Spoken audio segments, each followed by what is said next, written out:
Hey, thanks for inviting us to dinner. It was great. Lasagna was terrific, Jan. Thank you. No one beats Jan's lasagna, not even with a stick. Anybody want a drink? Diet Coke, cream soda? Stuffed. No, thank you. No. I'm good. Anybody up for a game of Uno? Or Ticket to Ride. Draw free? No, but Dana and I thought that you two might be able to help us with something. You two go to church, right? Absolutely. Yes, we do. 10 years and counting, I think. And unlike some people, we're not ashamed to let people know we're Christians. So true. Well, Dana and I have never attended church, and we know very little about the Bible. And since you're Christians, you read the Bible. Absolutely. It's the foundation for our entire faith. Ooh, I got one for you. The B-I-B-L-E, yes, that's the book for me. I stand alone on the word of God. The B-I-B-L-E Bible. It's a song, a really popular song, up in the charts. Oh, okay. Well, Dana and I were curious about becoming Christians, and thought you might be able to tell us something about the Bible. Absolutely. Well, it all starts out like this, in the book of Genocide. No, it doesn't. It starts out in Genesis. I've heard it both ways. Anyways, in the book of Genesis, God put Adam and Eve in the Garden of Gethsemane. What's it called? Wasn't it the Garden of Eden? It was some kind of garden. Adam and Eve, they were like so cute. They like held hands and walked in the garden and talked to the animals. And they ate fruit and called each other names.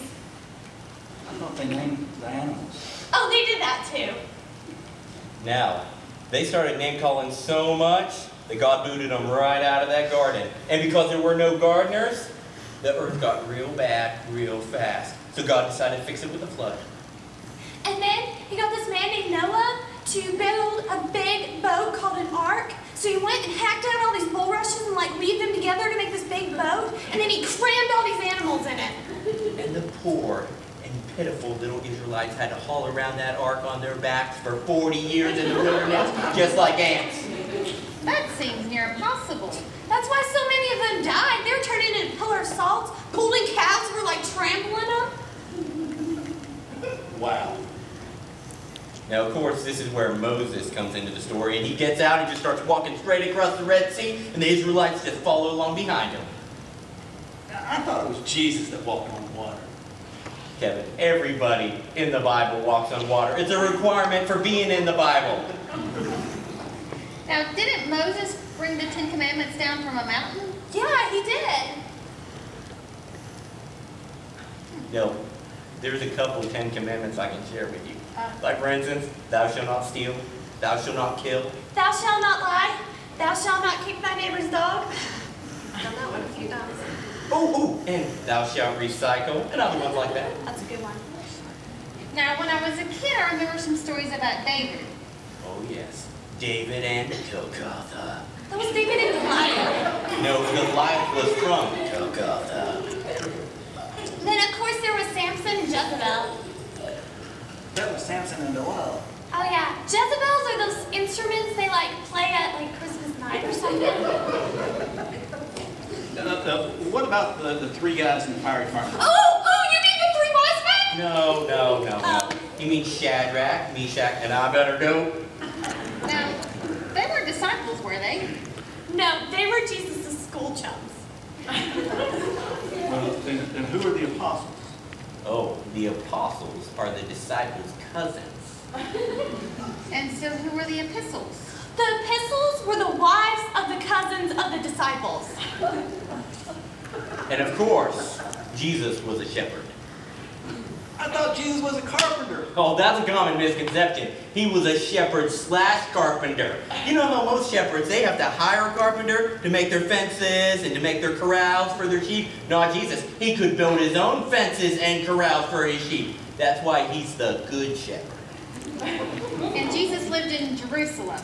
One time in Jerusalem, the Philistines walked around the walls of Jerusalem like 20 times, and when they sang like Kumbaya or something, the walls came tumbling down, and then they were like, hey, do you have any loaves of bread and some fish? And they were like, we're not giving you any loaves of bread or fish, you just tore down our city. The Bible seems so chaotic. Well, with 166 books, there's a lot of room for chaos. There's books in the Bible? Yeah, like Matthew, Mark, Luke, and John. Peter, Paul, and Mary. Amos and Andy Griffith. Andy Griffith, didn't he just die? Now, how would you like for me to share with you the heartwarming and totally moving true story of how Nickelodeon came to Jesus that night and asked how he could be born again? And then Jesus stood up and he said, "Let my people go." And there was light. Do you want us to tell you the whole story? No, I just remembered. We gotta go pick up Jesse. It's getting late. Yes, thank you for dinner. It was wonderful. Oh, come back anytime and we'll tell you more about the Bible. Maybe play some Uno. Maybe. So you guys know the Bible? Everything you just said was... Yeah, absolutely. I mean, we're Christians, aren't we? We're not going to lie to you. Okay. We'll see you next time. Okay, fine. It just seems so different. It's a new millennium, Dana. Everything's new. Bye. Bye. Bye. Drive safe. Oh, that just felt so good. What felt good? Getting to share God's word with people. Yeah. Did you have any idea what you were talking about? No. Yeah, me neither.